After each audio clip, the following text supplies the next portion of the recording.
المصطفى صلى الله عليه وسلم آل الكرام أعظم من الزام الشغل الليل لهم الفاتحة. أعوذ بالله من الشيطان الرجيم. بسم الله الرحمن الرحيم. إياك نعبد وإياك نستعين اهدنا الصراط المستقيم صراط الذين أنعمت عليهم. بسم الله الرحمن الرحيم. الحمد لله بعمل والصلاة والسلام على أشرف الأنبياء والمرسلين سيدنا وحبيبنا وشفيعنا وزهرنا ومولانا وقدوتنا محمد وعلى آله وصحبه ومن دعا بدعوته وجاهد بجهاده إلى يوم الدين. Amma ba'du. Baik, pertama-tama mari kita rafakkan kesyukuran kepada Allah Subhanahu wa taala untuk pertemuan kita pada malam ni.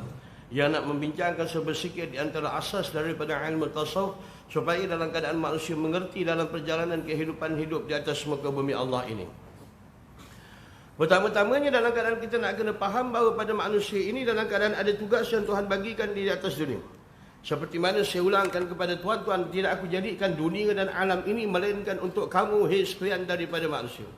Tetapi dan aku jadikan kamu adalah untuk mengabdikan diri kepada aku. Wa ma khalaqtul jinna wal insa illa liya'budun. Tidak aku jadikan jin dan manusia melainkan untuk mengabdikan diri kepada Allah. Bukan diterjemahkan sekadar untuk beribadat kepada Allah. Yang dituntut adalah bukan sekadar daripada ibadat, tetapi pengiktirafan hati manusia meletakkan ubudiyah, kehambaan dia kepada Allah.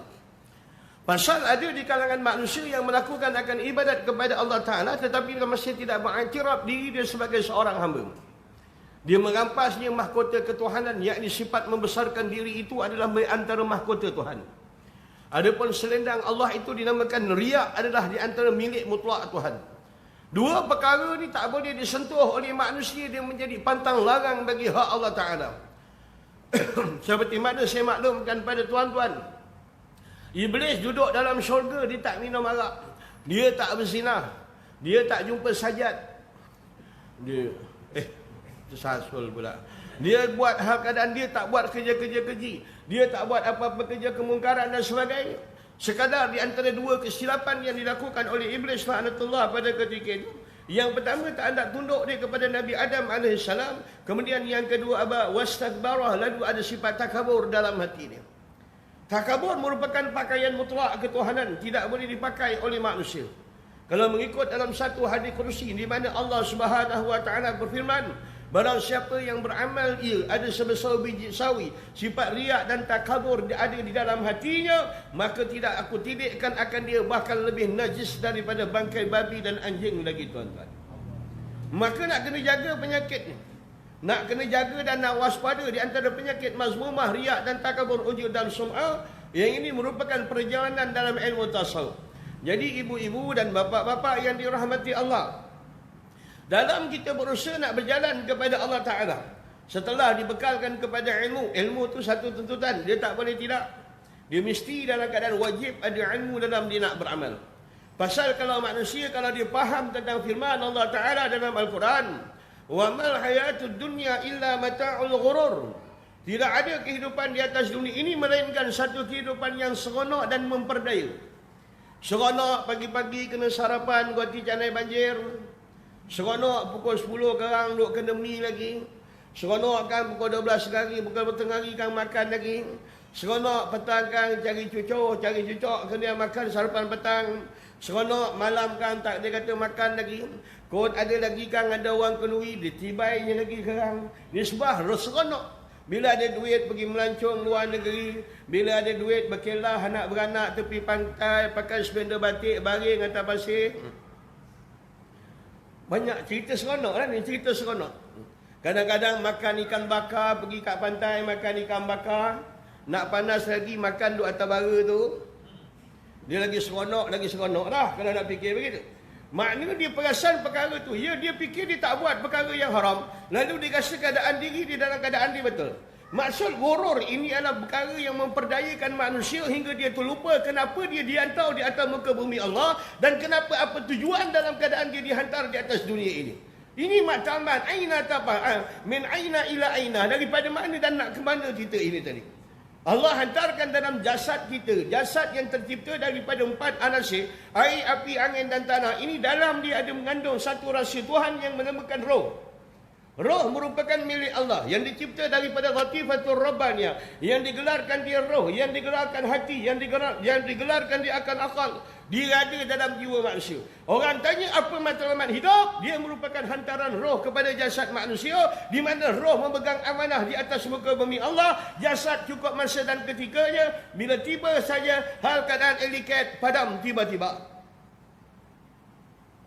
Padam tiba-tiba, mati. Satu hari dia mati, keras kejong mayat dia.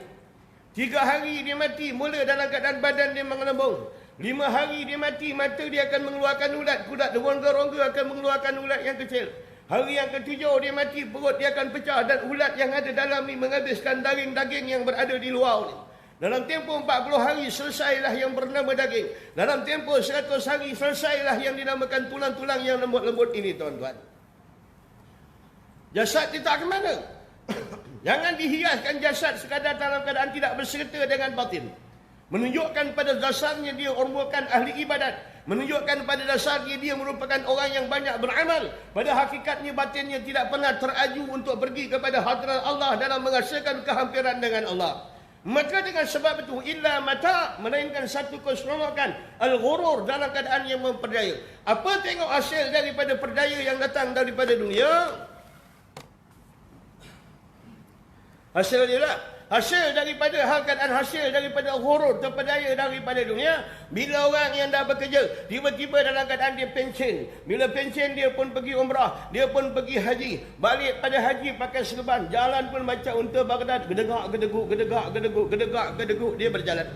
Bila dia tiba dekat Mekah, dia pun angkat takbir. Allahu Akbar. Allah yang faham dia setakat mana yang difaham tentang Allah. Bagaimana dalam keadaan dia kenal tentang Allah. Dia sendiri pun dalam keadaan manusia, dalam kesibukan dia kerja dengan melayani kehendak seluruh daripada nafsu dan juga habuan dunia, hingga kan dalam keadaan dia terlupa. Hampir-hampir dia nak dipanggil oleh Allah Ta'ala. Dia belum sempat lagi belajar senipis kitab Tauhid untuk mengenal siapa pencipta dia, siapa pencipta alam, tuan-tuan. Ini maksud perkataan ghurur. Saya cakap laju sangat lah. Laju benar lah. Ke nak cakap bahasa Inggeris?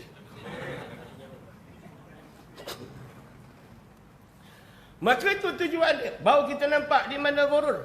Allahu Akbar. Kita mengangkat takbir, tidak ada keyakinan kita tentang hal keadaan sabitnya Allah. Kita semayang selama 20 tahun, 30 tahun tidak sabit lagi tentang keesaan Allah. Semayang 20 tahun, rokok berpuluh ribu kali, hal keadaan tak merasa azimi, azamah keagungan Allah dalam jiwa. Roh keadaan sujud menonggeng berpuluh ratus ribu kali, dalam keadaan tak merasa Rabbiyal A'la, ketinggian Allah dalam jiwa. Saya bagi tahu orang daerah, tuan-tuan, satu hari kita semayang 17 rakaat, mana 17 kali rokok.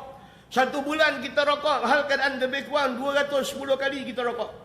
510 kali. Satu tahun kita rokok 6,000 kali, tuan-tuan. Satu tahun kita sujud dosa hal keadaan 12,000 kali. Kalau 10 tahun tak berapa ribu kali dah kita rokok. Tujuan dan matlamat rokok itu supaya manusia mentazalul, memperhinakan akan diri dia. Bila betul dia ada kemuncak dalam menghinakan diri dia, ikhlas dia hinakan diri dia, maka satu masa ketika dia rokok, Allah persalinkan cahaya dalam diri dia. Tiba-tiba bagaimana dalam jiwa dia merasa betapa gah dan betapa azamah agung Allah Ta'ala yang dapat dirasa pada cita hati dia. Setakat hari ini tak dapat. Tak ada setakat hari ni lah, tak kurang dapat lah. Allahu Akbar, rakaat pertama. Duk fikir nak kahwinkan anak, lembu mana nak cari. Rakaat duk fikir yang kedua, fikir nak pergi catering ke, nak masak gotong royong. Rakaat yang ketiga, duk mikirkan. Rakaat yang ketiga, duk mikir ayam, nak beli ayam biasa ke, ayam kampung ke, ayam bercik. Rakaat keempat, dia duk mikir lah. Nak pakai kendarat ke, tak pakai kendarat. Tiba-tiba dia terlupa. Tambah lagi satu rakaat kali. Rakaat kelima. Jemputan berapa ratus nak jemput. Kita dalam semayang ni, tuan-tuan. Semayang ni disalki hukum pada dasar dia. Boleh lagi dalam keadaan manusia boleh dipayung-payung. Kalau orang tak boleh semayang berdiri, dia boleh semayang duduk. Kalau tak boleh semayang duduk, dia boleh semayang baring tidur. Kalau semayang tidur pun dia tak mampu, hal keadaan dia pakai isyarat anggota je. Isyarat anggota, duduk atas kerusi ni, dia bagi isyarat, rokok sikit dia. Sami Allah. Sujud kuatkan sikit. Gitu je pun. Kalau anggota pun kepala dah keras saja macam tu, tak boleh nak buat apa. Dia pakai isyarat mata. Masa dia baca Fatihah, dia celikkan betul-betul. Masa dia rokok, dia kecilkan sikit macam Mak Pit keluar daripada semak. Mak Pit keluar semak, kau pernah tengok mata dia? Itu dia rokok tu. Apa dia? Dia buat ajar rokok. Bila dia sujud, dia kejam terus pada ketika itu. Itu isyarat mata. Bila mata pun tak mampu dalam keadaan nak buka, dia kejap. Anak dia bagi tahu, ya, waktu semayang dah masuk. Lalu dia mendatangkan pada isyarat hati. Membayangkan bagaimana keadaan semayang. Membayangkan bagaimana keadaan rokok. Namun hati dengan bacaan yang seperti biasa. Yang ini kemuncak. Kalau isyarat hati pun tak ada, suruh anak pergi jumpa Bilal, bayar 150, dia kasih baju. Ada tocang kepala, ada tocang kaki. Kira kapan bang? Kira apa? Tak ada lagi dah. Lepas syarat hati kau tak ada lah tu. Maka di sebab itu, bila takdir kata kalau dia nampak di antara hurur yang Tuhan letakkan, yang letakkan Tuhan berdaya, Tuhan halkan dan ujikan manusia, lambaian dunia yang begitu menyedapkan, pujukan wanita yang begitu mendayukan, manja anak-anak yang begitu mempersonakan, pangkat dan darjat yang begitu membanggakan. Seluruh ini merupakan ujian yang datang daripada Allah. Dia bukan satu perkara yang haram, tetapi dia adalah satu perkara yang Allah nak letakkan ujian pada hati manusia. Pasal seluruh dunia ini dijadikan untuk manusia, tapi manusia kena ingat hati, roh dan akal yang dicipta oleh Allah, yang diberikan oleh Allah yang berada dalam jasad manusia, ialah untuk mengabdikan diri kepada Allah. Itu je kerjanya pun, tak ada apa. Senang itu bah. Susah kan? Tak susah. Maka kalau takbir kata, kita ambil, saya jalan sekali dulu. Bila kata bagaimana nak kunci hati itu supaya tenggelam dalam mengingati Allah. Yang pandai kunci hati ni ram-laram je. Kau kunci cintaku di dalam hatimu. Apa lagu tu? Tak apa. Perlu saya nyanyikan satu lagu. Dia kuncinya hati, bila kunci hati dulu dengan Tuhan. Ikat dulu dengan perbuatan zahir dan perbuatan batin. Maknanya salah satu syarat bagi orang yang nak hadir hati kepada Allah, dia memahami dan mentadabbur akan makna yang ada dalam sembahyang. Lalu dia akan membaca Allahu Akbar, melong dalam hatinya mengatakan Allah Maha Besar. Bismillahirrahmanirrahim, dengan nama Allah yang Maha Pemurah lagi Amat Penyayang. Segala puji bagi Allah Tuhan semesta sekian alam, yang Maha Pemurah lagi Amat Penyayang, yang menguasai pada hari agama. Senya Engkau ya Allah yang kami sembah dan kami minta pertolongan. Tunjukkanlah kami jalan yang lurus, jalan yang telah Kau kurniakan. Betul, mula cakap Arab, hati cakap Melayu. Mula cakap Arab, hati cakap Jawa. Mula cakap Arab, hati cakap Banjar. Baru dia ada roh.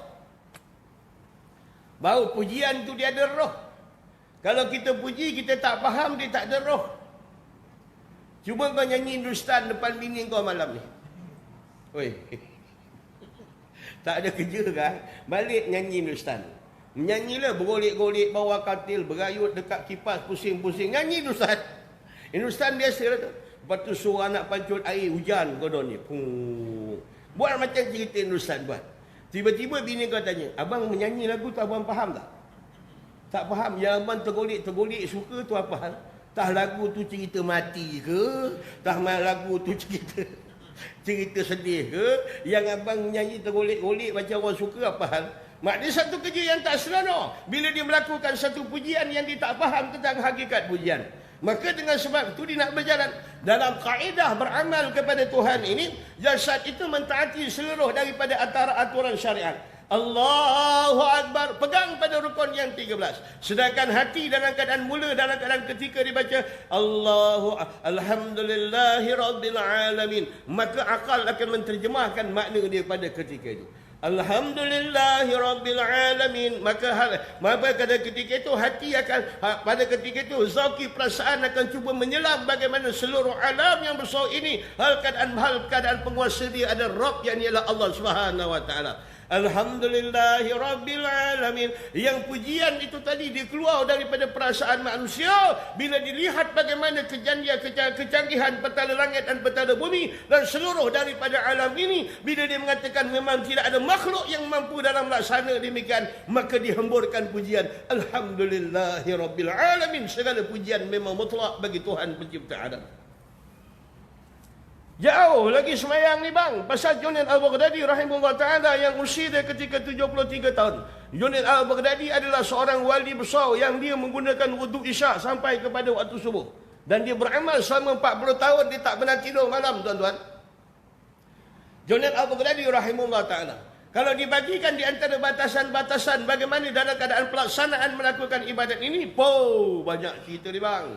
Memang cukup mempanjang. Bila ditanya kepada Ya Syekh Junaid, berapa umur kau? Umur aku 73 tahun. Dah berapa lama kau semayang? Dah baru tu aku semayang, baru 3 tahun. 70 tahun kau buat apa Ya Syekh Junaid? 30 tahun aku mencari hakikat salat. Akhirnya di umur 70 baru aku dapat tahu apakah hakikat salat yang dikehendaki. Menepati di antara kata Rasulullah, as-salatul mi'rajul mu'minin. Bermula salat itu adalah mi'raj, roh, ingatan orang-orang mukmin kepada Allah Ta'ala.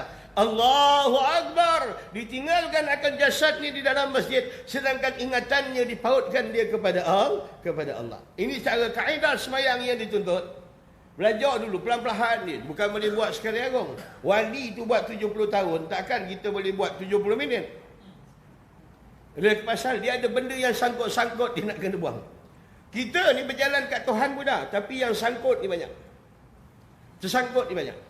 Kalau orang tanya apa kaifiat berjalan kepada Allah, manusia tak akan berjalan kepada Allah, melainkan Allah yang memperjalankan manusia pergi kepada hadrat dia. Apa contoh dan dalil? Muhammad sekadar subhanallazi asra bi 'abdihi, dia menjalankan tentang hak kehambaan dia. Bila kemuncak Muhammad duduk di kemuncak hak kehambaan ubudiyah, baru dia asra bi 'abdihi, dia diperjalankan oleh Tuhan dia. Siapa yang layak dalam keadaan untuk dipilih oleh Allah untuk berada di hadrat dia, yang duduk tenggelam dalam kasih dia, yang hal keadaan salju dalam hembusan cinta Tuhan, ialah hati-hati yang bersih. Yang pertama daripada segala aghyar, ingatan-ingatan yang lain daripada Allah. Hati yang bersih daripada sayang sesuatu makhluk yang bukan daripada kerana Allah. Boleh sayang makhluk, tapi kerana Allah.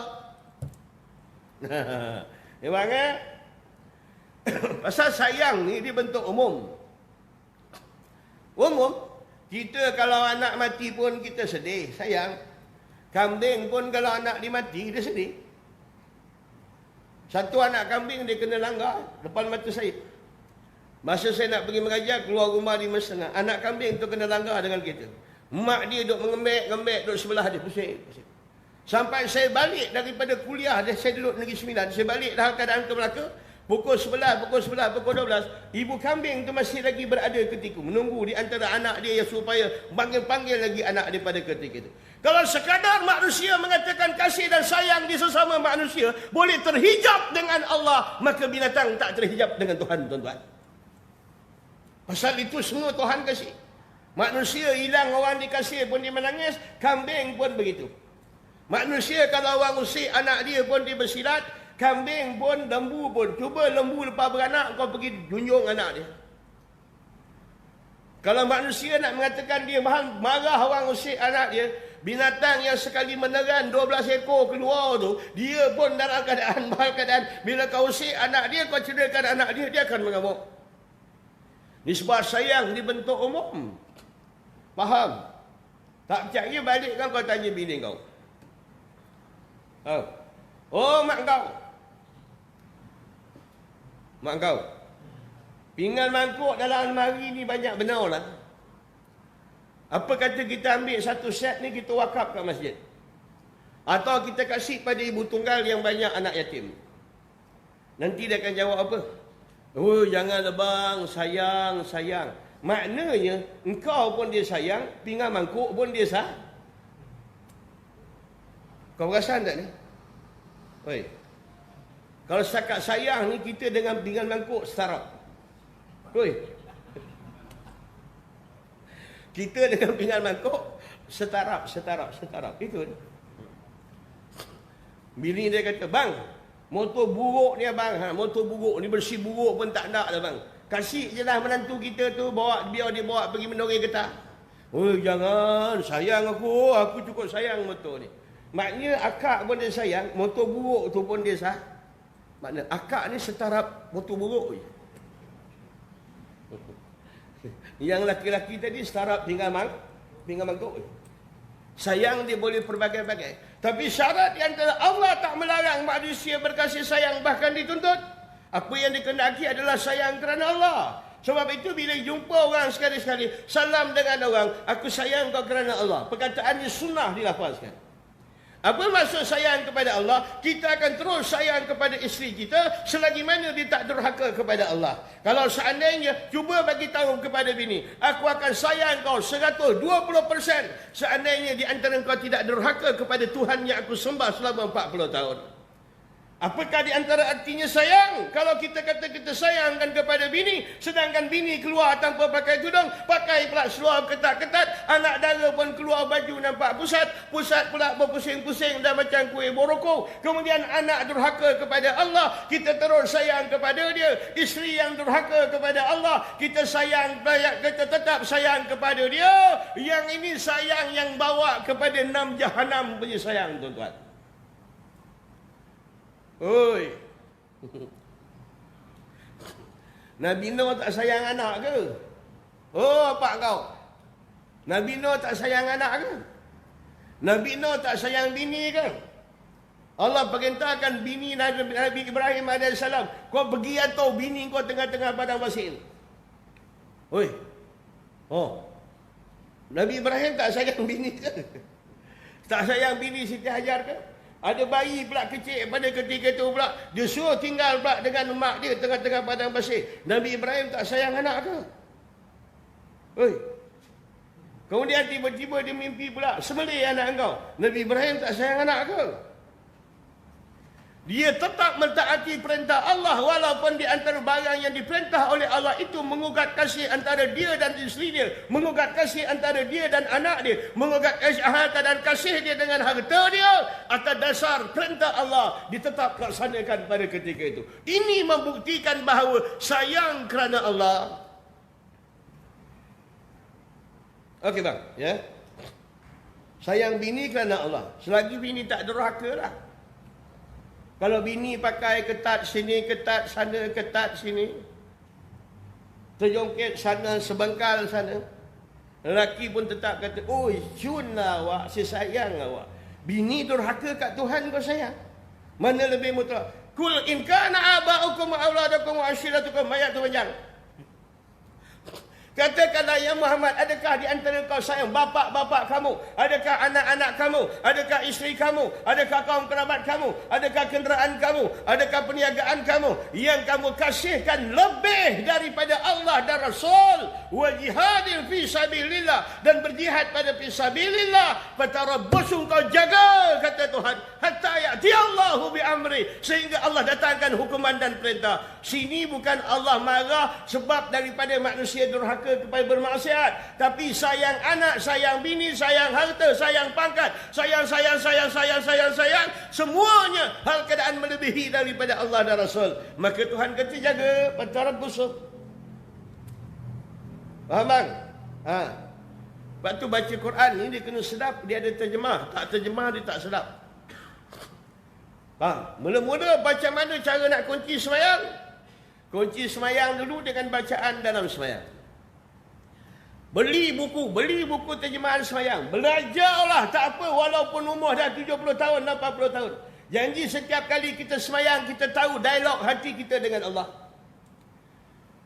Maliki yaumiddin, yang menguasai pada hari agama. Senya iyyaka na'budu wa iyyaka nasta'in, senya Engkau yang kami sembah dan kami minta pertolongan.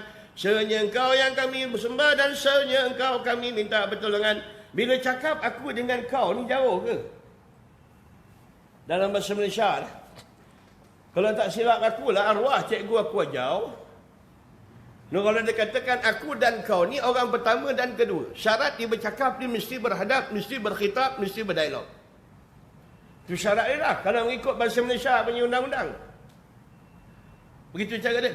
Senya Engkau yang kami sembah dan senya Engkau kami minta pertolongan. Mengasakan kehampiran dahal ke dalam jiwa dia. Itu tadi mana kehampiran Allah di dalam jiwa dia. Kalau tak ada bentuk macam tu, pujian dia hanya kosong. Kosong. Kosong.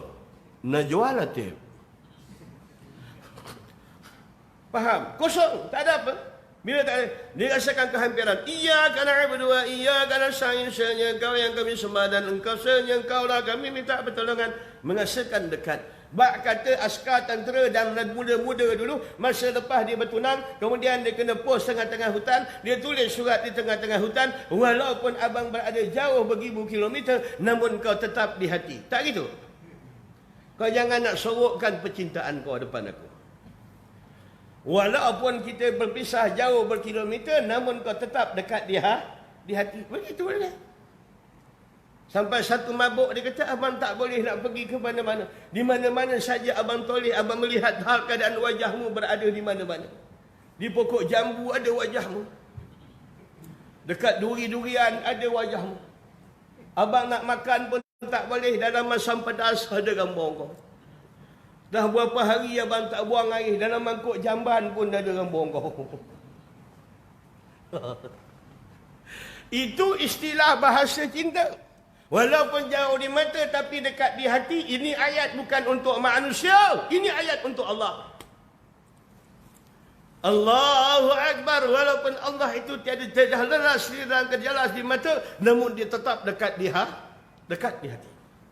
Nak pakai undang-undang ni, mengasakan kehampiran itu, maka layak dia baca Iyyaka na'budu, hanya Engkau yang kami sembah, an'amta alaihim, seperti mana yang telah Engkau kurniakan, kama sallaita, seperti mana yang telah Engkau berselawat, kama barakta, seperti mana yang telah Engkau berkati. Allahumma hdina fi man hadait, ya Allah berilah hidayat kepadaku seperti mana orang-orang yang telah Engkau beri hidayat. Seluruh dalam semayang dia banyak dialog antara aku dan kau, antara kita dengan Allah, antara roh dengan Allah. Cara memahami, mendekati semayang.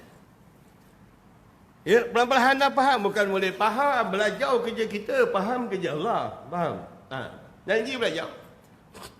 Ada orang tak datang masjid, faham? Tak kebalik. Ada orang mengaji pakai kitab, tak faham. Tapi yang tak ada kitab pula apa? Faham. Itu Tuhan pilih. Ada orang pula duduk kat masjid tak faham. Yang duduk kedai kopi pula apa? Faham. Itu contoh Allah nak bagi, dia bagi. Itu dia. Macam mana Tok Kenali dia belajar dekat Mekah. Bila Tok Guru dia mengajar, waliullah wali, Tok Ali mengajar Tok Ali. Tok Guru dia wali. Bila dia mengajar, Tuan Haji Yusof ni, Tok Kenali dia tidur. Dia terlelap. Bila dia terlelap, tiba-tiba orang Arab, orang ajam yang lain, orang Arab dan ajam ketawakan Tok Kenali. Apa kata Tok Guru dia? Waliullah. Jangan kamu ketawakan akan Syekh Yusof walaupun mata zahirnya dalam keadaan tertutup, tapi mata batinnya adalah jelek, kata Tok Guru dia. Jadi kalau ada siapa dengar ceramah ni, dia tertidur, diam. Mata hati dia mungkin terbuka. Faham Jangan tegur-tegur, jangan kejutkan. Letih bang, boleh. Letih ya. Aku kalau cakap terpekik-pekik macam ni, kalau engkau boleh tidur, sah engkau ada saka.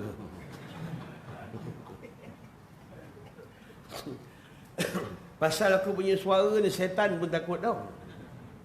Tapi engkau boleh tidur. Maka bacaan terjemahan. Tak percaya, kita ambil dialog ni, kerja yang kita dah lakukan berpuluh tahun. Balik ni kan, bila bini tengah tidur tepi katil, kita pun berdiri. Kita berdirilah. Kita berdiri, kemudian kita berdiri, tak berdiri kat dia, berdiri kat tingkap. Cakap dekat tingkap, wahai isteriku, aku cinta padamu, aku sayang padamu, aku rindu padamu. Kau agak-agak bini kau kata apa? Abang okey tak bang? Ubat abang makan ikut tak? Jangan abang termakan pil perancang saya apa bang? Apa dia? Pasal dia memuji bagai yang tak hadir di hadapan pandangan mata dia. Satu. Itu yang pertama. Yang kedua pula, kenapa kau puji? Tiba-tiba kau puji, kenapa? Apa sebab kau puji dia? Padahal kau puji, baik. Bila bini tidur malam ni, tulis dekat satu kertas. Dia tidur depan, kita pun baca kertas. Wahai isteriku, engkau lah yang cantik. Wahai isteriku, engkau lah yang ku sayang. Wahai isteriku, engkau yang ku cinta. Wahai isteriku, hanya engkau. Wahai isteriku, gini. Wahai isteriku, gini. Bini kau cakap apa? Bang, sepatut saya mengoyan, bukan abang. Sepatut saya mengoyan, bukan abang. Dia sekadar membaca pujian, tetapi bukan hakikat memuji. Nampak step yang kedua tu? Bab puji dia pun kan habis bang. Dia suruh saya berhenti pukul 9.30. Saya tanya 9.30 malam ni ke 9.30 besok pagi? Hakikat puji begitu. Wahai isteri engkau yang paling cantik, engkau yang paling jelita, engkau dah begini-gini, engkau dah gini-gini, engkau dah bini dia duduk baring depan. Gini-gini. Adakah itu dikatakan hakikat pujian? Tak, itu membaca pujian. Faham? Katakanlah kita duduk rumah kebajikan orang tua-tua. Ada perempuan India 90 tahun. Perempuan Serani 80 tahun. Perempuan Melayu 90 tahun. Apik Nyonya 80 tahun. Tengok muka dia. Tengah syok tengok muka dia, tiba-tiba jururawat pun datang. Kita pun terperanjat. Ya Allah, cantiknya kau. Faham tak? Cantik tu pula bagi pada dua. Adakah betul jururawat tu cantik ataupun cantik dibandingkan dengan orang tua-tua tadi? Ni tauhid ni. Soalan ni soalan tauhid ni. Faham? Adakah bini betul ke dia tengok jururawat tu memang cantik, tak ada kecantikan yang boleh mengatasi dia, ataupun cantik jururawat tu sebab dibandingkan dengan orang tua-tua yang dah 80 tahun ni tadi, yang jalan macam rokok je. Semayang pun rokok, pergi bilik air pun rokok, jalan je. Cantik jururawat ni dibandingkan hal keadaan orang tua atau asli dia cantik? 3 peringkat pujian bagi orang yang nak tenggelam dalam lautan pujian ketuhanan. Itu jauh bang, kita baca yang asal-asal.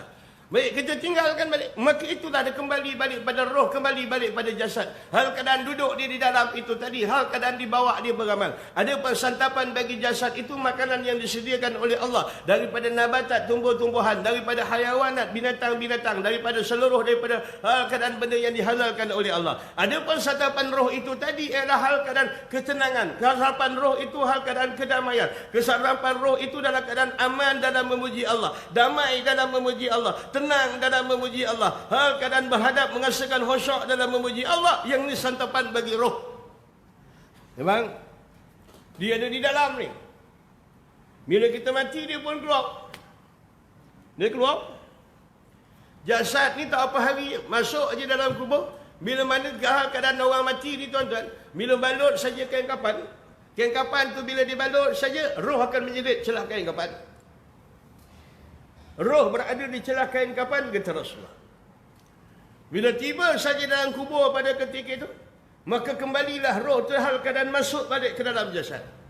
Bagaimana menghadapi suasana kubur? Adakah roh semata-mata ataupun jasad, ataupun roh dengan jasad keduanya? Roh dan jasad. Bagaimana tuan-tuan hidup di atas dunia, begitulah kita akan alami kehidupan dalam kubur. Seperti mana cita rasa yang ada sekarang. Bang memang menakutkan bang. Kecut perut kalau dengar cerita. Kalau baca kitab tu hari pertama tak boleh tidur. Duk bayangkan baring dalam bilik yang gelap, bawa papan daka, dah dibalut pula dengan kain kapan. Kemudian hal keadaan suara mengkanangkir keluar, datangnya zabaniah bahagian pulun dan balun. Hal keadaan datangnya pada ketika itu ular yang membelit akan manusia. Sekecil-kecil binatang itu adalah sebesar anak lembu, kata Rasulullah. Dan apa seluruh antara kenyataan Rasulullah, Muhammad bin Abdullah dia tak pernah dusta. Setiap umat aku akan kena pada himpitan kubur, kata Nabi. Semua orang akan kena himpit. Andainya di antara himpitan itu, kata Rasulullah, dibagi pada dua. Andainya orang yang beriman, hal keadaan tanah itu akan mengapit dia seperti mana dakapan seorang ibu kepada anak.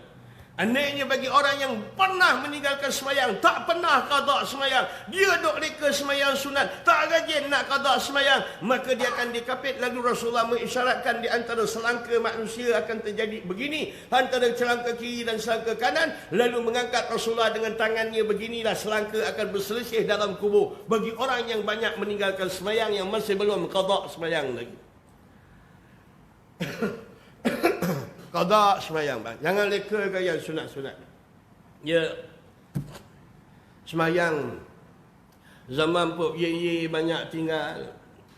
Zaman Agogo banyak tinggal. Zaman Ar-Arzmi banyak tinggal semayang. Bila dah tua ni pula ada duit pergi umrah. Tutup dengan perkara sunat. Balik-balik umrah terlupa semayang beratus rakaat berhutang dengan Tuhan. Pergi balik umrah sampai unta dah naik menyampah tengok muka dia. Dia turun je kat airport, unta toleh tempat lain. Engkau lagi. Keldai pun dah tak nak tengok muka dia. Kejap-kejap umrah. Hutang dengan Tuhan dalam keadaan dia tak selesai. Ini kerja utama lah. Baik, saya nak jalan sekat ni, lepas tu saya turun ke bawah ni. Maka nisbah di antara bila dia nampak dalam perjalanan hati manusia ini, hal keadaan perjalanan kita kepada Allah ni dia ada 3 lapis. Lapis yang pertama dinamakan lapis jasad. Lapis yang kedua dinamakan lapis roh. Lapis yang ketiga dinamakan lapis sir, yakni hak kerahsiaan Allah. Dia ada dalam jiwa manusia. Sebab itu sayang martabat lain, kasih martabat lain, cinta martabat lain. Cinta dia boleh berlaku sekali sahaja. Andainya kamu apa ditakrifkan akan cinta, cinta itu bila mana kamu lafazkan kepada Allah, nescaya kamu akan jadi hamba kepada Allah sepanjang akan mengabdikan diri kepada Allah sepanjang hidup. Andainya kamu lafazkan cinta kepada seorang wanita, kamu akan jadi hamba dan mengabdikan diri kepada wanita sampai akhir hayat. Andainya kamu meletakkan cinta kamu kepada harta, dia akan jadi hamba kepada harta sampai ke dalam liang lahat dia, tuan-tuan. Okey. Saya tengking-tengking ni tak marah, bukan marah, tak marah. Tu cara ceramah dalam Mekon. Kau mata kau kecil. Mata kecil. Ngantuk. Mula-mula mengangguk. Lepas tu mengangguk lambat sikit. Lepas tu mengangguk panjang. Dagu sampai belaga lutut. Bila dah tiba kat lutut, dia tengok orang ketawa, dia pun bangun. Tak semua orang Tuhan pilih tuan, bang. Tak semua orang Tuhan pilih. Ada orang dalam kawasan mana-mana kawasan, bila dengar ada dalam kampung tu, ada orang Islam yang semayang, ada orang Islam yang tak semayang. Dalam satu kampung tu ada orang Islam yang semayang, orang Islam yang tak semayang. Orang Islam yang semayang tu dibagi pada 2. Ada yang semayang di rumah, ada yang semayang di masjid. Yang semayang di masjid ni pula dia ada 2. Ada yang khusyuk, ada yang tak khusyuk. Yang khusyuk tu pula dipilih 2. Ada yang ada ilmu, ada yang tak ada ilmu. Yang ada ilmu tu pula dipilih pada 2. Ada yang ikhlas, ada yang tak ikhlas. Berapa banyak tapisan tu baik? Banyak lagi tapis nak kena tempur ni bang. Bukan dia main lepak. Dia semayang berpuluh-puluh rakaat, tapi sedetik pun hati dia tak pernah berhubung dengan Tuhan. Walau nak semayanglah 2 rakaat, tapi dalam 2 rakaat hati ada hubungan dia dengan Allah. Bang, ni asas ni bang. Dia pun janji dengan saya di kali terakhir saya ceramah. Tadi duha dah ada, ni kali terakhir.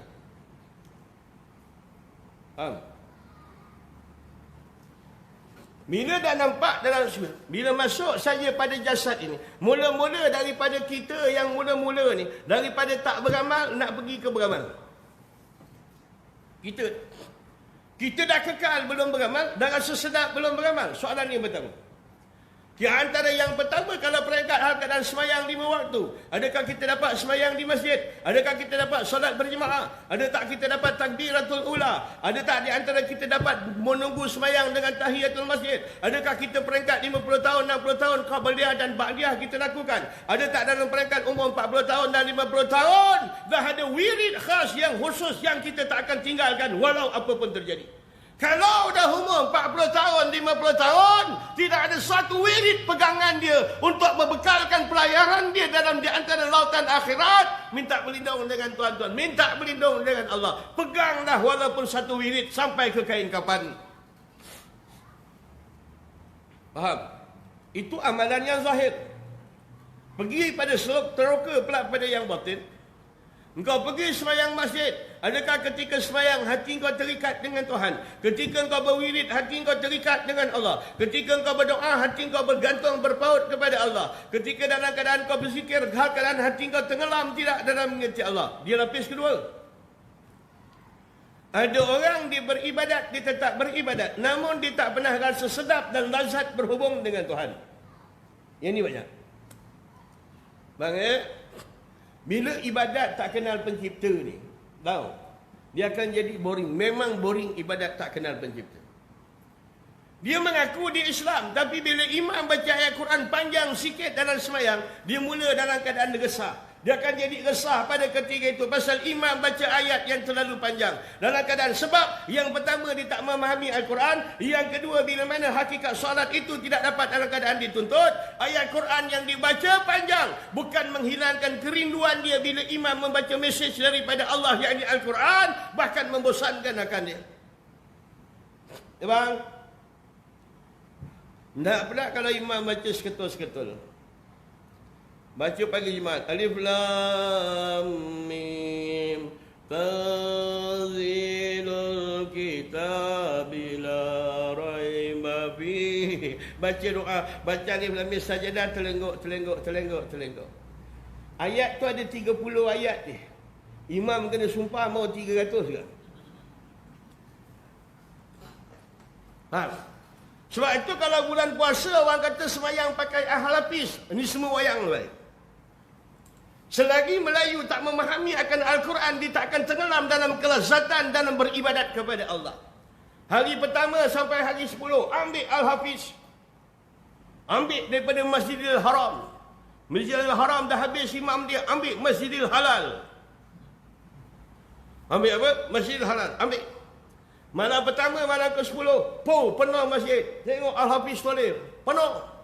Malam ke-11, Al-Hafiz bagi salam, Assalamualaikum. Tengok belakang, Al-Habis dah tak ada dah. Dah tak ada lagi kosong. Pasal apa? Salah satu kita, satu bangsa yang dilahirkan bukan daripada bangsa Arab. Ada dua kerja kita. Nak kena rajin semayang dan tahu bacaan semayang. Rajin baca Quran dan tahu bacaan dalam Quran. Bau di antara terulitnya, di antara cita rasa dan zauki kita, setiap daripada langkah dan gerak ibadat itu menambahkan asyik dan lazat bersama Allah. Faham? Ibarat contohlah, contoh. Kata Yazid Al-Bistami, mula-mula dulu aku boleh khatam Quran 1 bulan 2-3 kali. 4-5 kali. Tapi bila mana di antara Allah bukakan akal rahsia ni, aku baca surah ni dah 8 tahun, dah 18 tahun. Tetapi aku belum khatam lagi membaca yang kali yang terakhir ini. Dah 18 tahun tak khatam lagi. Kerana setiap kali aku baca, Allah bukakan akal rahsia. Lalu aku bersedap-sedap dengan cahaya Al-Quran. Aku tenggelam dengan keasyikan memuji Allah. Aku tenggelam dalam kelezatan bersama dengan Allah. Ini cara Tuhan bukakan. Dia sedap, dia sedap, dia sedap. Nabi Isa AS bila orang jumpa pada dia, pemuda, Ya Isa, kau beritahu kepada Allah Ta'ala, minta tolong, kasihkanlah aku sikit di antara kasih sayang dia pada aku. Lalu Allah menyatakan, Allah bin Sami mohon dengan Tuhan. Cakap, maka Allah firman, kau cakap dengan pemuda tu, dia tak akan mampu menanggung kasih sayang dan cinta daripada aku. Maka kata pemuda tu, kalau tak dapat bagi jawapan, bagi aku sebesar biji sawi saja, hal keadaan cinta kau kepada aku, wahai Allah. Nabi Isa pun pergi jumpa, cakap itu Nabi Isa kepada Allah Ta'ala. Allah mengatakan, satu besar biji sawi pun cinta aku, dia takkan mampu menanggung, bagi tahu kepada dia, wahai Aisyah. Daripada besar biji sawi, belahkan 10, 1/10 daripada biji sawi. Lalu dalam keadaan setuju dah pemuda itu, tapi dia kata, walau apa pun, janji aku dapat mengecap apa yang dikatakan cinta kepada Allah. Lalu dalam ketika malam dia munajat, Allah mentajalikan bagi kasih Allah 1/10 daripada biji sawi. Nabi Isa pun pergilah berjalan-jalan, tak herankan lagi pemuda. Tiba satu ketikanya Nabi Isa AS dia balik tempat itu, dia tanya, di manakah pemuda? Orang kampung kata dia dah tak ada kat sini, dia ada dekat puncak bukit. Lalu dalam keadaan dia pergi dekat puncak bukit pada ketika itu, dia tanya kepada pemuda, adakah dapat engkau di antara menghirup sebesar biji sawi dibagi 10 keadaan cinta daripada Allah? Ya. Kenapa dalam keadaan kau mengasingkan diri daripada hal keadaan daripada masyarakat? Belum lagi budak muda tu dalam keadaan jawab, maka Jibril pun turun bawa wahyu. Wahai Isa, Allah bertanya kepada engkau, hal keadaan apakah lagi yang ada istimewa bila orang yang telah terpakai dengan pakaian cinta aku, kata Allah. Dia takkan nampakkan lagi dunia pada ketika itu. Keasikan dia tenggelam dalam kecinta kepada Allah yang Allah mentajalikan 1/10 daripada biji sawi tadi, membuatkan tak dihapiknya lagi dunia. Dia sedang berasyik-asyik dan bertalazuzan, berlazat-lazat dengan Tuhan dalam setiap detik dan ketika. Ini dia cerita jalan dia. Payah? Tak ada payahnya bang. Dia pokok pangkal, dia nak hati je. Hati tu nak diubat dulu. Tak ubat hati ni dulu, kau beramal dah tunggang-tungging. Engkau sujud terlebih terlajak sampai kaki pergi ke depan, bosan balik sekalipun. Kalau pembunda daripada hati dia tak berubah, dia takkan berubah. Hati nak kena betulkan dulu. Sebab tu orang Melaka dia selalu cakap, hati mau baik kena baik. Kena baik. Pasal, saya ingatkan sekali lagi, pagi tadi saya ingatkan, seluruh ibadat yang dianjurkan oleh Allah, yang dihadiahkan oleh Rasulullah, seluruh ibadat itu sepatutnya memainkan peranan ke arah membentuk hati dan melentur hati.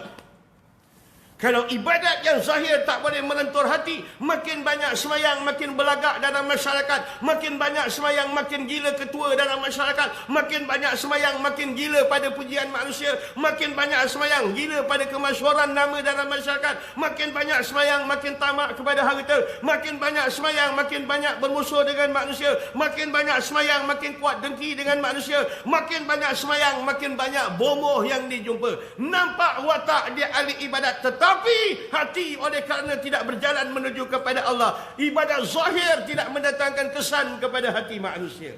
Padahal hakikatnya ibadat zahir nak tundukkan hati manusia. Bang, abang fikir dah bang, kalau satu hari rokok sujud, satu hari sujud wajib ni 34 kali bang. 34 kali. Satu bulan 1000 tu bang. Oi. Matematik kau tak akal aku A matematik. Kalau 1 tahun 12,000 tu bang. Kalau orang dah 10 tahun agak-agak bang, dah berapa bang? 120,000 bang. Kalau 20 tahun, 30 tahun bang, 40 tahun, dah lebih 500,000 kali dia rokok bang. Matlamat dan ada 7 rokok itu hal keadaan mengendahkan diri, supaya bila mana dalam keadaan manusia bertawaduk ketika dalam keadaan rokok, kalau bersujud, kalau betul tawaduk itu dianjurkan hasil daripada kesedaran kehambaan dia kepada Allah, satu ketikanya dia akan sujud, dia akan terpegun di dalam sujudnya, bagaimana dalam jiwanya dipasangkan oleh Allah Ta'ala, bagaimana Rabbiyal A'la, ketinggian Allah di dalam jiwa dia. Tapi tak dapat. Tak dapat bang. Dia pokok pangkal mula-mula yang nak dapat dah kedudukan macam ni, nak dapat dia.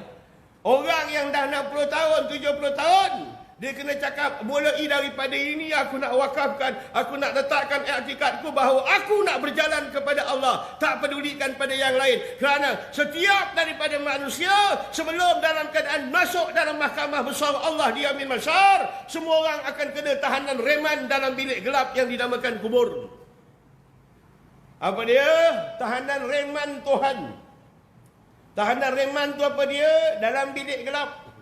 Tahanan reman Allah tu dia apa dia? Ditutup dengan papan daka. Tahanan reman Allah tu apa dia? Hal keadaan dibalut dengan 3 lapis kain kafan, perempuan 7. Apa dia tahanan reman Allah Ta'ala? Soal siasat yang berlaku dalam keadaan suasana yang gelap. Apa yang dikatakan tahanan reman Allah, dia pukul dan dibelasah, dia tak pandang pada kesian belas, dia tidak melihat apa yang berlaku pada jasad manusia, dia tidak ada timbul simpati, jeritan dan longan manusia, dia tidak akan menimbulkan simpati. Itu yang dibagi tahu kepada malaikat zamannya. Dia tidak melihat penderitaan manusia, dia tak mendengar longan manusia. Kerja dia pukul mengikut arahan Allah sahaja tuan-tuan.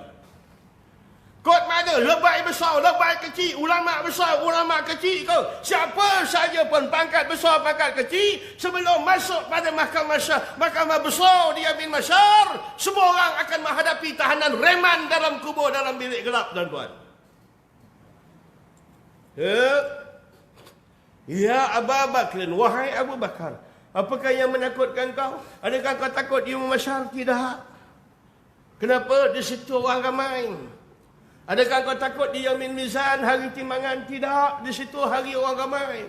Apakah kau takut di tiang surat? Tidak. Di situ orang ramai.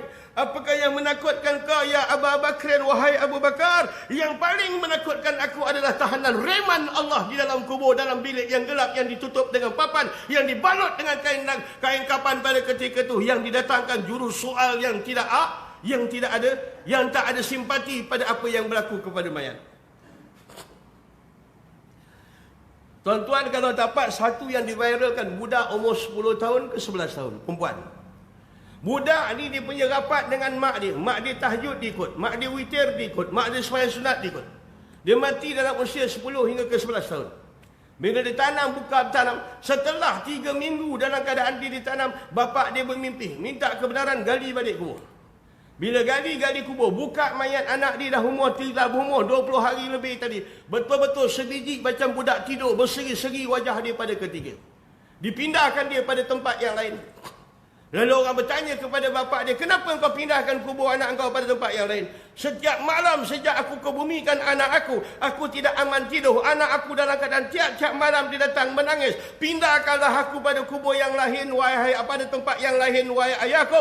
Kenapa ayah dia bertanya, kenapa wahai anakku? Kerana aku tidak boleh tahan azab kubur yang terlalu bising. Hal keadaan pekik-pekau bagi mereka yang kena pukul di keliling aku. Pindahkan pada tempat yang lain untuk kesihatan tu, hal keadaan keamanan dia.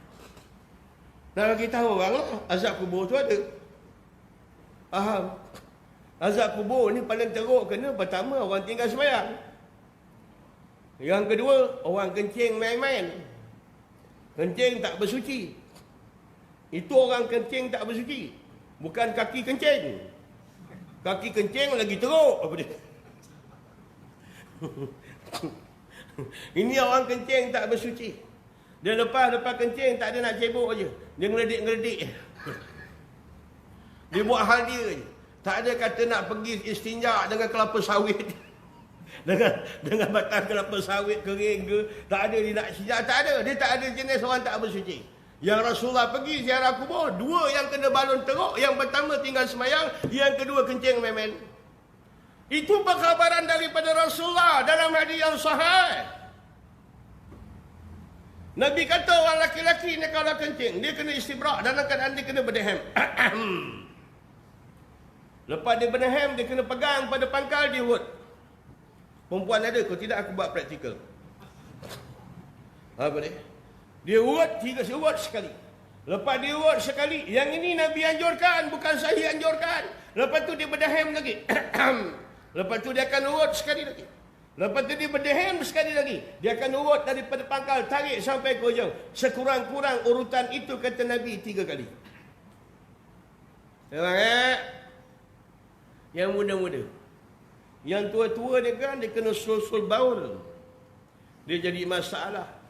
Dia macam motor minyak spekok dah rosak. Buka on pun minyak meleleh. Buka reserve pun minyak meleleh. Off pun minyak meleleh. Ini spekok on tua-tua. Yang ini bab lain hukum dia. Faham? Jadi kencing jangan main-main. Itu yang kencing. Yang kaki kencing lagi teruk. Lama tak datang sembahyang masjid. Allah, tak ada orang nak jaga anak cucu. Tak ada orang nak jaga anak cucu. Setelah beberapa minggu, tiba-tiba dia pergi ke Langkawi. Pergi Langkawi, rombongan free. Pergi Langkawi. Kau pergi mana? Tak ada ni. Pergi Langkawi. Masa pergi Langkawi, siapa pula jaga rumah kau? Hari tu suruh datang masjid, tak ada orang jaga rumah. Bila kau pergi Langkawi, siapa jaga rumah kau? Saka kau. Ini nak katakan kaki kencing. Faham? Masalah ini pun dia nak kencing. Asyik. Kan? Bang, dia kita ni jalan kat Tuhan ni mudah bang. Memang mudah. Tapi oleh kerana kita ada 7 halangan ni yang membuat kita susah. Dalam badan kita ni ada satu benda yang bercakap tapi tak bersuara. Bila kata azan subuh bunyi alam pukul 5 nak suruh bangkit subuh, tiba-tiba kita tengok maka hati yang baik akan mengata, mak Datuk dah pukul 5 dah ni. Lalu dia pemuam, tak bangun lagi. Tiba-tiba suara jahat berkatakan, awal benar. Dia pukul 6 lebih. Tak pasal-pasal tidur. Ada tak suara tu dalam? Ada. Semua orang ada dialog, ada dewan pencadang dan pembangkang dalam dada dia. Dia dah pukul 5, aku dah terlambat ni. Dia kata, kau nak buat tahajud 2 rakaat, takkan sejam lebih, kau tidurlah dulu. Yang ni pula jawab, kangkut pot lolak, tak sedar terus betul ke kan? Tak apa. Dia pun jawab, tahajud tu sunat, dibuat dapat pahala, tak buat tak dapat. Yang baik ni pula jawab pada ketika itu, woi aku dah umur 40 tahun, payah lagi bila lagi nak mula amalan tahajud. Dia pula jawab, kan Allah tu menerima taubat bila-bila masa. Ada tak dalam dada tuan-tuan? Kalau siapa yang tak ada bagi tahu, dia tak wajib sembahyang pasal dia makhluk asing.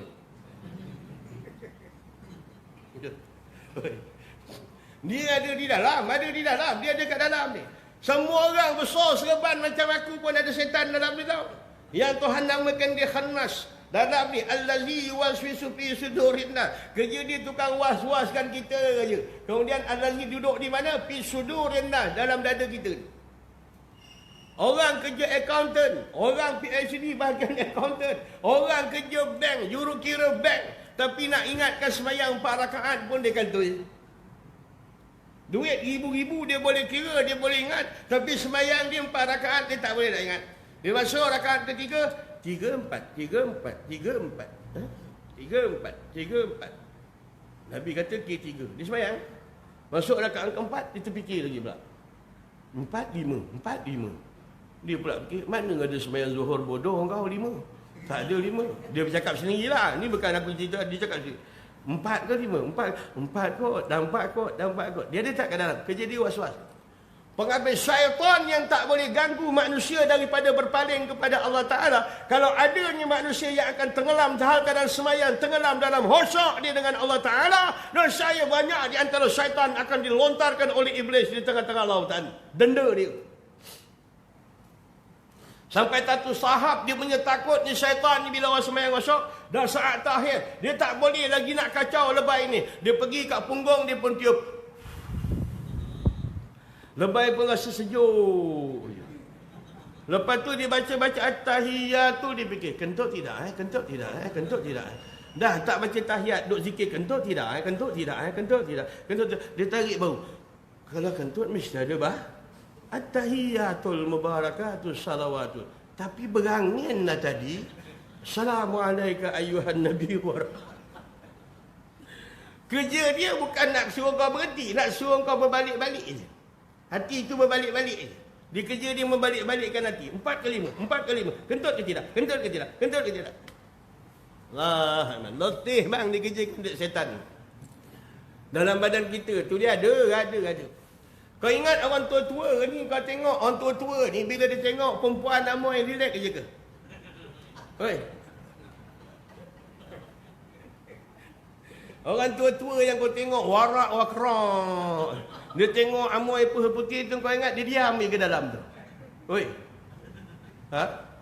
Cara kau ketawa tu ada apa dia? Dia diam tengok amoy tu. Allah, hai dunia zaman apa nak jadi, apa nak jadi, kata mulut dia. Hati dia kata, amoy ni kau lepas aku, kau gembat, habis nikah apa dia? Dia takkan lakukan zina, tapi cerita tu akan ada. Dia akan ada. Sebab itu ayat yang syaitan bagi melalui lagu. Satu lagu. Andai aku kaya. Ada tak lagu tu? Ayat tu syaitan kasih 3 kalimah je. Andai aku kaya. Dalam semayang dihabiskan. Aku buat derma anak yatim. Rakaat kedua, andai aku kaya, aku besarkan lagi masjid. Rakaat ketiga, andai aku kaya, aku tambah lagi hal keadaan apa-apa ke masjid. Andai cukup satu, andai aku kaya, manusia akan habiskan ayat ni untuk menjawab pada peribadi dia sendiri. Dia ada kat dalam ni. Dia ada, kalau kat luar boleh tarik, tala je.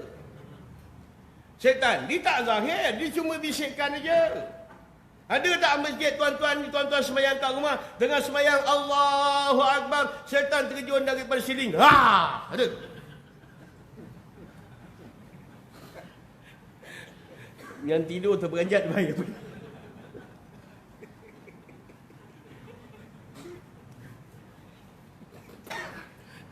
Bila aku cakap orang tidur pun ikut tangan aku. Tak apa. Yang dengar telinga bukan mata. Biar dia tidur. InsyaAllah lepas majlis ni Kang, saya akan bacakan doa. Alhamdulillahillazi ahyahna ba'da ma amatana wa ilaihin nusyur. Doa bangkit tidur. Habis bang. Maka nisbah dia duduk di dalam tu. Kalau kau nak saran subuh, dia pergi kat situ. Kalau kau kencing, dia jadi macam tu. Nak pula orang tua-tua yang spekok, dia punya oil seal, water seal, dia dah hilang pada ketika tu. Masa dia semayang, dia rasa geli je. Kencing ke ni? Faham tu? Kencing ke ni? Dia pun pergi terus pegang, dia gambar-gambar, awak tak tahu. Kan Subhanallah. Faham? Subhanallah. Dia buat tak tahu, dia tepuk-tepuk pelan-pelan. Kisekel lah. Dia apa? Kisekel. Dia bukan nak suruh kau batal semayang. Dia nak was-waskan aja. Was-waskan aja. Itu kerja dia. Pasal nama dia Allazi yuwaswisu fi sudurina. Kerja dia was-waskan. Yang ini halangan yang pertama. Dia ada di dalam. Kalau dia di luar senang. Macam tadi kalau setan kau tengah angkat takbir, dia terjun daripada siling. Dah lama kena pelumpang bangang apa dia? Dah lama setan tu kena pelumpang bangang. Tapi dia dah keadaan dalam bentuk menghasut. Maksud. Allahu Akbar. Pagi Jumaat. Imam pun baca. Alif Lam Mim Tanzilul Kitab la raiba fihi min Rabbil Alamin. Budak-budak muda kata, alamak, hari ni hari Jumaat. Baca yang panjang tu. Alah. Kalau aku tahu, aku semayang kat rumah tadi. Apa dia? Bukan kata orang tua. Tak pula budak-budak muda tingkatan 4, tingkatan 5 yang rapat dipaksa datang datang masjid. Budak 14 tahun, 15 tahun. Tengah gelegat macam tu. Bapak dia kata, pergi semayang subuh. Dia pun pergi je. Dia pergi. Tak kaya semayang pun angkat tahiyat ketidak agak. Bila je? Imam Tanzilul Kitab la raiba fihi min Rabbil Alamin lam yaqulu naftara bal huwal haqq. Kalau imam baca laju macam tu salah. Ni je Tanzilul Kitab la raiba. Budak-budak dia kata imam ni selalu benar petapuk ketengok ni kan apa dia. Selalu benar orang akan mengantuk belakang. Ni kau main tarik. Lepas tu kadang-kadang dia kena tengok juga makmum ni banyak cekadak ni mam. Jaga baik-baik makmum ni. Tak semesti kata kau baca-baca ni makmum suka. Tak suka dia. Tak pula kau dah baca doa.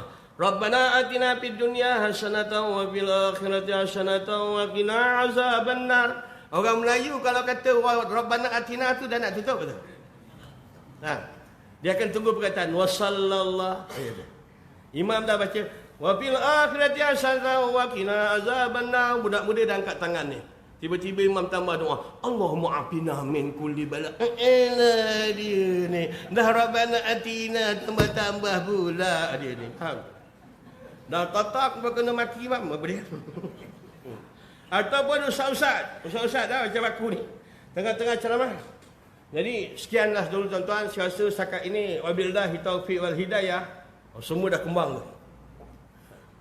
Jadi ada 5 perkara lagi tuan-tuan yang perlu saya sebut.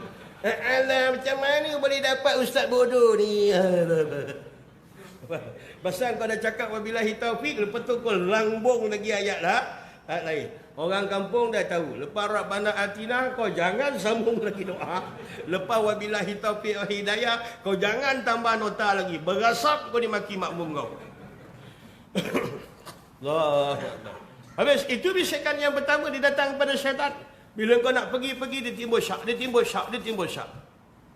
Adapun yang kedua di antara gangguan yang didatangkan pada ketika orang yang mula-mula nak berjalan, dia akan sibukkan dulu dengan dunia ni tadi. Bila di antara amal yang pertama nak mula, di antara langkah yang pertama nak mulakan amal yang terbaik dilakukan di masjid. Bila tuan-tuan niat mulai besok aku akan beramal di masjid, nak sembahyang di masjid.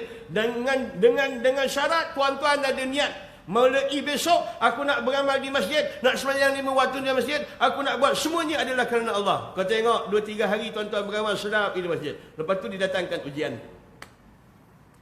Didatangkan apa? Ujian. Tengah-tengah nak pergi sembahyang Zuhur, tiba-tiba anak telefon. Yang awak nak cakap ya gini sikit, pampung. Dia habis cakap dengan anak dia, pak, tiba-tiba imam dia datang, imam pun bagi salam. Assalamualaikum warahmatullahi. Dia jawab je lah, Waalaikumsalam, mam. Faham? Ujian anak. Kadang-kadang bila dia niat nak pergi sembahyang pada ketika, tiba-tiba datang hujan. Bini dia sakit kepala, bang, pening bang, bang, pening bang. Dia bukan sekali pening, dah ke-13,000 kali dia pening. Hari tu pula dia nak ngada-ngada dengan kau. Dengar azan, tinggalkan dia, serah pada Allah, pergi sembahyang. Pasal pening tu dia dah alami banyak kali dah.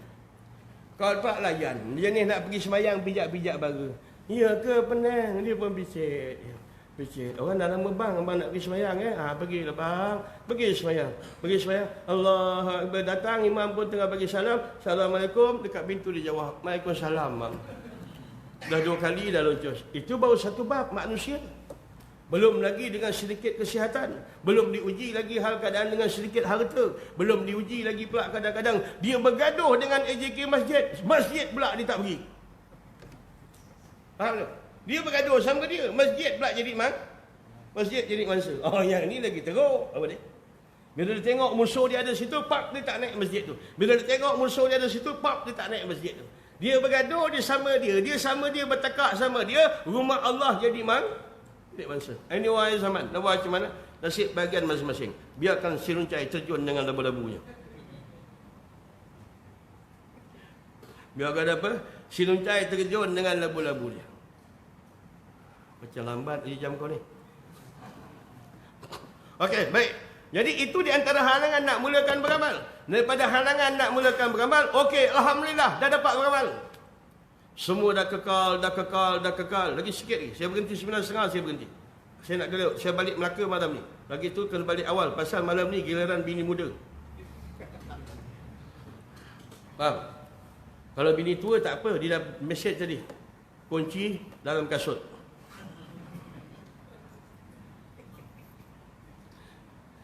Aku banyak bagi poin malam ni. Kan balik kan dia tanya, betul ke bang ustaz tu kahwin 2?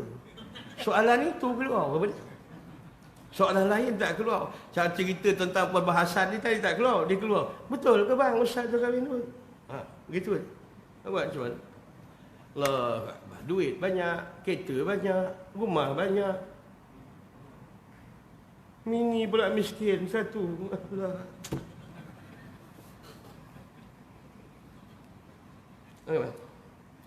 Faham bang? Abang kalau tengah-tengah beramal, dah bagus beramal, lepak lepuk. Ni tahu. Ni tasawuf. Ni tasawuf. Kau tak tasawuf. Kau beramal lepak dari kau sampai hitam-hitam, kopi kumpul dah 3 botol dah kopi. Masuk. Tiba-tiba dia ujikan kau tengok India pakai sari, kau terus cari mana lubang pusat dia. Engkau dah mengertikan lubang pusat. Engkau tengok minaci itu. Duk tengok aja. Tiba-tiba timbul syahwat engkau. Amalan darajat kau dijatuh berlesup sampai ke bawah. Tidak dibatalkan perjalanan roh kau menuju kepada Allah sebab ada syahwat terhadap wanita. Pahala kau dapat, tapi darajat tak dapat. Bagus. Dia ada beza lah. Zikir darajat ni macam cikgu. Kalau dia kerja kuat-kuat, dia boleh naik pangkat lagi tinggi. Zikir darajat. Kalau zikir hasanat ni dia pergi pada pahala. Maksud dia tak pergi darjat. Tukang kebun, kalau dia rajin kerja kuat-kuat, dia boleh naik dia jadi guru besar. Tak boleh. Tukang kebun dia habis rumput dia. Agak-agak dia boleh jadi pengetua tak? Tak boleh. Itu zikir hasanat. Dia kalau dia rajin, dia dapat bayaran lebih. Tapi pangkat tak naik. Faham tu? Itu contoh. Jadi beramal, masuk pada peringkat tu. Dah beramal. Dah bagus, dah jalan pada ketika itu. Walaupun kadang-kadang sekali-sekali tersasul, itu biasa. Biasa. Kan? Bangun tahajud, pukul 4 jalan. Pukul 4 jalan. Bangun pukul 4 jalan. Orang yang dah umur 40 tahun, yang umur dah 60 tahun, ada orang yang umur 40 tahun, kalau boleh 1 jam sebelum daripada waktu subuh, dia dah berhubung dengan Tuhan. 50 tahun boleh 2 jam sebelum subuh dia dah ada dengan hubungan dengan Allah. 60 tahun kalau boleh dah 3 jam lagi dalam keadaan nak subuh, dia dah bermuamalah, dah berbisik-bisik dengan Tuhan. Yang lain daripada umur tu kalau boleh beramallah sepanjang malam. Tertidur tu adalah anugerah daripada Allah. Ya bang. Tidur tu yang membuatkan kita leka. Leka bang. 60 tahun, 40 tahun kita tidur sekatil dengan dia. Kau tak muak ke tengok muka dia? Ha? Weh. Muak. Cuba kau jangan kencing aku. Muak tak muak? Dah 40 tahun ngadap dia. Toleh. Alah, muka kau. Kau nak pergi bilik air, selisih tengah jalan. Alah, kau lagi. Orang, faham tu tak? Kalau saya bahas bab puji tadi tuan-tuan, kalau tuan-tuan boleh jawab, betul-betul tuan-tuan ikhlas. Kalau boleh jawab. Puji tuan-tuan lihat keindahan dan kecantikan. Kalau tuan-tuan balik daripada semayang ni, bini dah umur 70 tahun, tiba-tiba dia pakai seluar ketat ke rumah. Warna merah. Lepas tu dia pakai t-shirt tergantung. Nampak pusat dia. Pusat kau cantik tak apa, baca pusat seranti. Lepas tu rambut tidak berbeban tu dia tocang ke dua. Oh, ni cerita benar ni. Lepas tu lipstick, cik lipstick tak ada, ambil asam buai tu gonyoh je. Contohlah, contoh. Tiba-tiba tuan-tuan balik semayang, dia segegar belakang pintu. Wah! Lepas tu dia tanya tuan-tuan, bang, saya cantik tak bang? Siapa berani jawab? Saya kata, ini ikhlas tau. Kau jangan nak jaga hati bini, cantik. Jangan, pembohong. Ha? Agak-agak lah. Tocang dua. Pakai skirt. Stokin sampai lutut. Aku sendiri pun berdiri bulu roma bercerita ni, aku berdiri bulu roma bercerita kata. Dia sergam belakang pintu, balik sembahyang Jumaat, balik kau sembahyang kan dia sergam. Cantik tak bang? Oi. Nanti kejap abang sembahyang istikharah dulu apa dia? Engkau kena ikhlas. Kalau kau kata cantik, cakap cantik. Kalau kata dah tak cantik, cakap dah tak cantik. Kau jangan apa yang dikatakan pada mulut tidak ada di hati. Yaquluna bi afwahihim fa laisa fi qulubihim. Berkata pada mulut, tak ada pada hati, sifat orang munafik. Faham?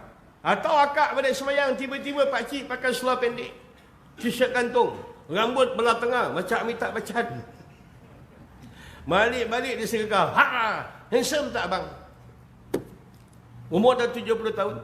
Itu pun masih dia sergam. Gigi dia terjebak depan. Handsome tak bang? Agak-agak nak jawab macam mana kak? Nak jawab macam mana makcik? Nak jawab macam mana? Saya lah. Kalau saya, bini saya dah 70 tahun, balik macam itu, dengan bergencu dia merah-merah, saya akan balik. Kalau saya dapat bini macam tu, saya akan terus peluk dia. Saya pergi kat telinga dia, bacakan ayat kursi. Allahu la ilaha illa huwal hayyul qayyum. Tah mana hantu dah masuk kat engkau ni. Wa la ta'khudhu sinatun wa la nawm. Tak tahu dah tak mana hantu dah masuk, dah tua-tua pakai macam ni. Betul. Cerita tu sebagai kata cakap lawak. Tapi nak cerita, boleh tak engkau menyatakan sesuatu tu ikhlas berlandaskan pada pandangan kau? Apa yang berlaku pada ibadat manusia, Alhamdulillahi Rabbil Alamin. Padahal di sudut mana dia memuji Allah? Di mana sudut dalam ilmiah yang dipahami Allah itu layak menerima pujian? Begitu contoh dia. Kita kiaskan cerita tu begitu aja. Cerita dia. Kalau orang yang tak pernah melihat keindahan Allah, keperkasaan Allah, keadaan kemuliaan Allah dan kesempurnaan Allah, tiba-tiba dia mengeluarkan di antara lafaz palsu, Alhamdulillahi Rabbil Alamin. Yang ini hakikat sembahyang. Memang payah nak dapat ni bang. Takkan kita boleh dapat, melainkan minta pertolongan daripada Allah. Minta tolong. La haula, aku tak ada daya nak buat ibadat. Wala quwwah, tak ada kekuatan nak menolak maksiat. Illa billah, melainkan dengan pertolongan dan bersandar kepada Allah. Sandarkan kepada Allah. Ya bang? Jadi peringkat yang pertama, kita mula-mula beramal, Alhamdulillah dah okey. Dah rajin pergi sembahyang ke depan ada kunci alam, pukul 4 dah bangun. Pukul 4 dah bangun. Kunci alam. Mula-mula lah. Tidur dalam bilik. Kunci alam, pukul 4. Sup. Tiba-tiba tengok jam bunyi, alam bunyi pukul 4. Dia pun laki bini tu angkat sembahyang tahajud ke depan. Lepas tu dia kata, buka langsir mak kau. Tengok matahari menyelam. Rupa 4 petang. Pukul apa? Dia sembahyang tahajud pukul 4 apa? Dia akan terjadi. Mula-mula tergelincir. Ini langkah yang pertama. Bila dah masuk dalam kajian pada sembahyang, dia masuk langkah yang kedua. Allahu Akbar. Bila dia tak dapat tadabbur, dia akan datang ingatan macam-macam. Bismillahirrahmanirrahim. Dia teringatkan anak dia. Dia tolak. Alhamdulillahirrabbilalamin. Dia nampak bini dia senyum. Dia tolak. Ar-Rahmanirrahim. Dia tengok lagi. Lepas tu dia tengok apa lagi? Kebun dia besok nak tabur baju. Maliki yaumiddin. Iya, dia lawan. Sampai bila kau berlawan 2 kali pun dunia berpusing, dia takkan boleh. Melainkan kau bersandar dan minta tolong dengan Allah. Kalau orang tanya ingatan tu ada lagi, maka Panadol cara tolak dia banyakkan dengan kalimah la ilaha illallah. La ilaha illallah. La ilaha illallah. Zikir. Dia kena keluar suara sikit lah. Okey? Pergi rumah tahlil orang meninggal. Zikir ramai-ramai kena keluar suara. Ada ustaz-ustaz kata bina'ah simpan bina'ah itu hanyutkan ke laut. Zikir la ilaha illallah, la ilaha illallah. Faham tu? Pukulkan pada hati tengah-tengah malam. Tapi kalau majlis tahlil, kalau kat rumah seorang-seorang bunyi kat telinga je, la ilaha illallah, la ilaha illallah. La nafikan, pergi bahagian nafsu. Illallah masukkan pada jantung sebelah kiri. Orang tua-tua dia boleh buat 50 tahun, 60 tahun beramal sekarang kurang. Lagi tiba-tiba sembahyang, ada lagi ingatan yang lain. Maka banyakkan lagi la ilaha illallah. Hanya dia saja yang boleh menolak ingatan yang lain daripada Allah ketika berzikir dan ketika sembahyang. Zikir betul? La ilaha illallah. Betul? Ini kau zikir kat orang meninggal. Mayat kata macam aku je kau. Keluarkan suara, kena dengar ke telinga. La ilaha illallah, la ilaha illallah, la ilaha illallah. Begitu dia bang. Bang Dah tua-tua tak payah pakai tasbih lah. Dah tua-tua tak payah pakai tasbih. Kan tasbih kau kira-kira malam ni dapat 1000. Besok dah banyak kau bangga pula.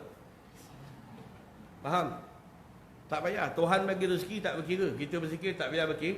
Ambil 10 minit je. 10 minit. Agak-agak pukul 5 nak pergi masjid, 10.50 dan 4.50 dah mula zikir. La ilaha illallah, la ilaha illallah, la ilaha illallah. Bila dia dah lengur, mata dia buka sebelah tengok jam. La ilaha illallah, la ilaha illallah. Bila dia dah lengur, dia tengok buka semata lagi. Baru 5 minit. La ilaha illallah, la ilaha illallah, la ilaha illallah. Bila dia dah muak masuk saka singa tu, wah. Dia dah muak macam tu, baru dia kata, lama 10 minit. Apa dia? Baru dia tahu 10 minit tu lama. Dia ajar cara berzikir begitu. Yang tua-tua, yang muda pakai tasbih, tak apa. Pakai tasbih. Ataupun kau nak pakai pengetip. Yang digital, kau jangan pakai yang bersih tu. La ilaha illallah, kelkak. La ilaha illallah, kelkak. Dah tu pula kau beli pementik tu pula kedai RM2. Yang murah punya. La ilaha illallah. Dia zikir kejap je. Dah 3,000. Mak Datuk, berapa alat tu sekali tekan 300. Sekali tekan 700. Nak pakai tasbih. Tasbih yang kayu. Tasbih kayu dan bentuk batu. Batu dan kayu ni ada makhluk yang hidup, dia berzikir. Letakkan tasbih itu tengah-tengah. Lalukan lorong dekat tengah. Kemudian pegang begini. Gerakkan jari ni. La ilaha illallah. La ilaha illallah. La ilaha illallah. Kerana jari dua ni dia berkait dia dengan saraf yang ada pada jantung. Dia akan menghidupkan hati. La ilaha illallah. La ilaha illallah. Faham bang? Untuk orang yang zikir ada tasbih lah. Nak pakai tasbih. Yang tua-tua ni tak payah. 10 minit tadi. Agak-agak nak zikir, jam tu terbalik ke? Jam tu terbalik. Jam tu terbalik. Zikir la ilaha illallah, la ilaha illallah. Yang tadi pakai tasbih, pakai tasbih. Yang pakai digital, pakai digital. Tapi kalau boleh jangan tengok bajet 10 minit. Mula-mula tak puas hati, zikirlah pakai 10 minit, berapa dapat? La ilaha illallah, la ilaha illallah. Jam tengok pementik pun tengok. La ilaha illallah, la ilaha illallah. Kau tak tumpu kepada Allah Ta'ala, dah tumpu pementik, dah tumpu pada jam. Maka yang tua dibuat 10 minit jangan. La ilaha illallah.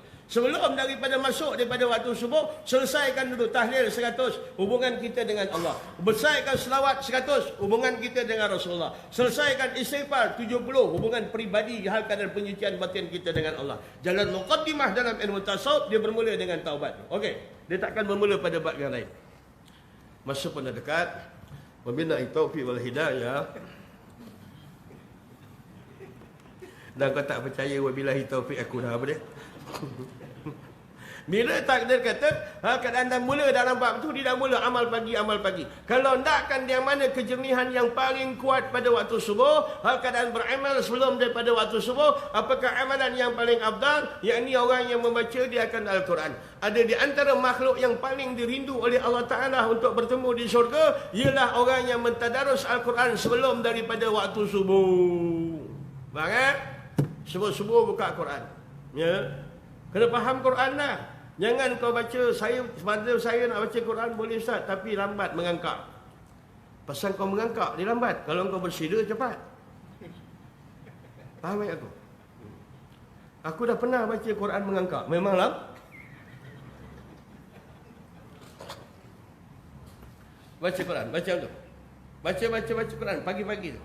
Kena belajar lah. Kena belajar. Kalau ada bini sama-sama reti bentuk macam tu, gila-gila baca.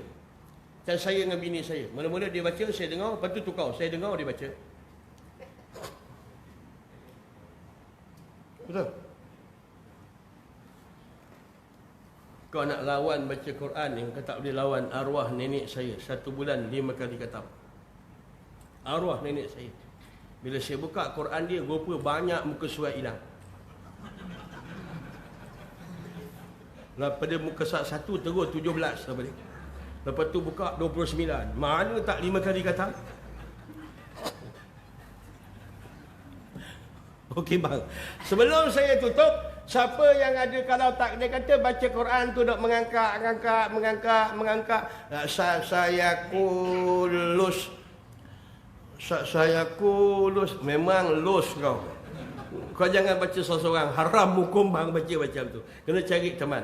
Akak minta duit dengan suami beli pen digital Quran. Beli pen tu 100 lebih sekarang. Dulu 200 lebih.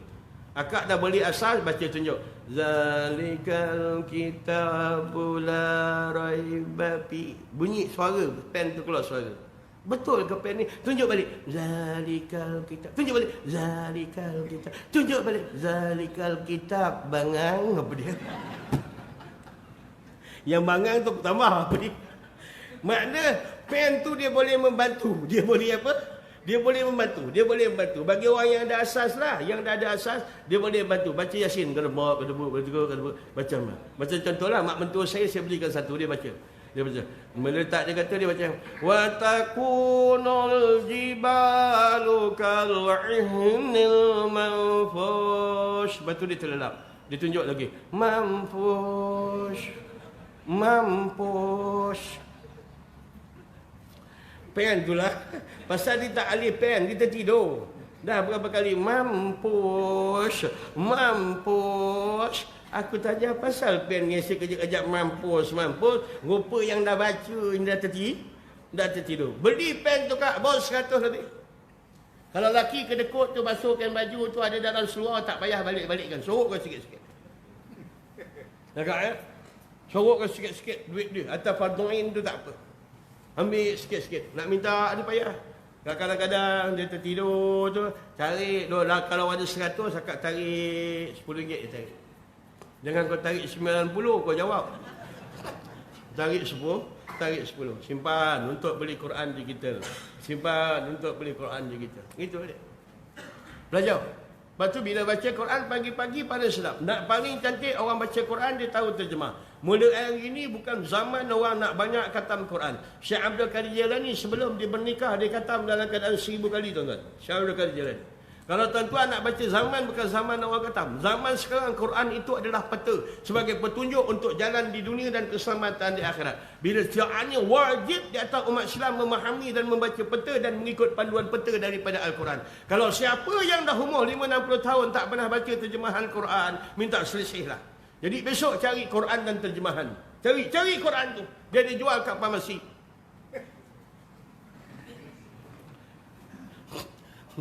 Dia dijual kat kedai kita.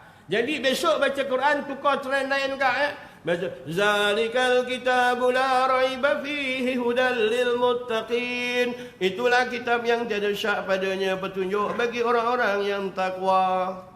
Padan orang baca Quran tak dapat petunjuk. Pasal syarat orang yang dapat petunjuk daripada Al-Quran, hudal lil muttaqin, orang yang ada sifat takwa, kalau dia baca Al-Quran dia akan menjadi petunjuk. Faham tak? Faham tak? Baca lagi, baca surah lagi.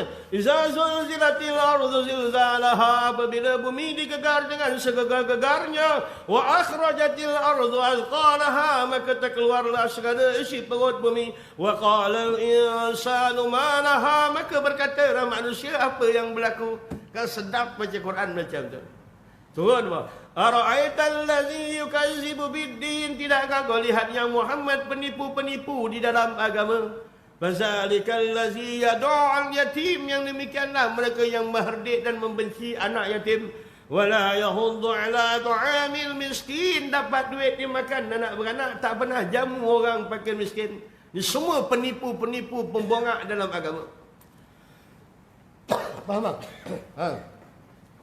Saya pergi ceramah dekat kawasan 1 Melaka, sempadan Melaka Negeri Sembilan, saya buka ayat ni. Sejak ustaz cakap tu celaka penipu dalam agama tak buat kenduri. Imam kata hari-hari ustaz ada kenduri. Dia punya takut dia. Kejap rumah dia kenduri. Kejap rumah dia kenduri. Sampai imam gabu ke mandi-mandi, gabu pusat dah lari ke tepi lah, kenyang apa dia.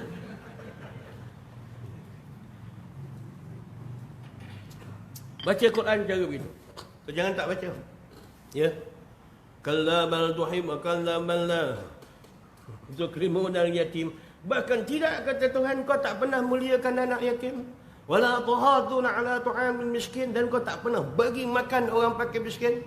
Kau dapat duit, kau makan anak beranak, pergi makan ikan bakau, kena KFC, kena McDonald, pergi makan sate, pergi makan gini. Kau enjoy anak beranak dengan rezeki. Kau tak pernah panggil anak yatim makan. Kau tak pernah makan fakir miskin makan. Tak pernah diantar panggil fakir miskin makan dekat rumah kau.